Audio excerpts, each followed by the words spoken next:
Dobrodošli na kanal Natašini psi. Psi i plivanje.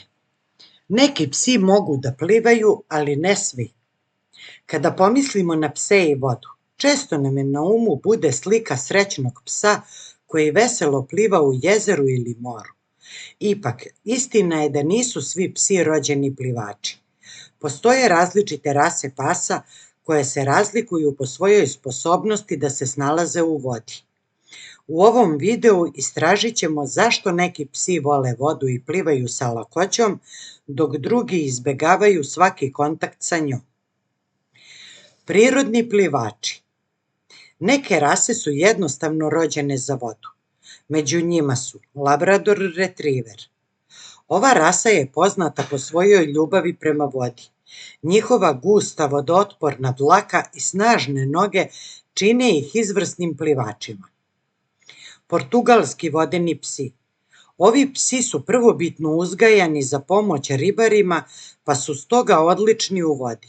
Imaju mrežaste šape koje im pomažu da plivaju brzo i lako. Newfoundland. Ova velika rasa je poznata po svojoj snazi i izdržljivosti u vodi. Newfoundlandi su često korišćeni za spasavanje iz vode zbog svoje hrabrosti i plivačkih sposobnosti. Psi koji izbegavaju vodu. Nasuprot tome, postoje rase koje se ne snalaze tako dobro u vodi. Razlozi za to mogu biti različiti, od fizičke građe do temperamenta. Buldog. Njihova teška glava i kratke noge čine plivanje vrlo izazovnim. Buldog često jednostavno nema fizičke sposobnosti da se održava na površini. Baset.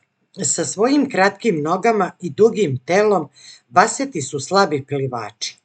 Njihova građa tela otežava im održavanje balansa u vodi. Mops. Ova mala rasa ima tendenciju da se brzo umara zbog kratkih nogu i zdepaste građe tela.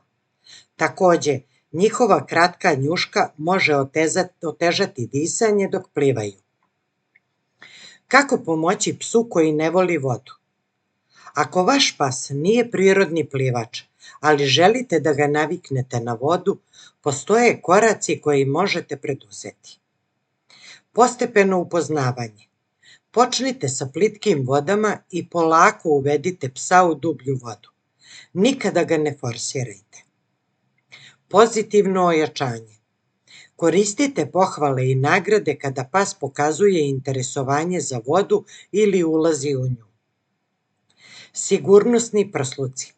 Za pse koji nisu sigurni u vodi, postoje specijalni prsluci za plivanje koji im mogu pomoći da ostanu na površini i osjećaju se sigurnije. Svaki pas je jedinstven, a razlike u plivačkim sposobnostima su samo jedan od načina na koji se te razlike manifestuju. Bilo da je vaš pas prirodni plivač ili ne, važno je da ga razumete i podržavate u njegovim naporima.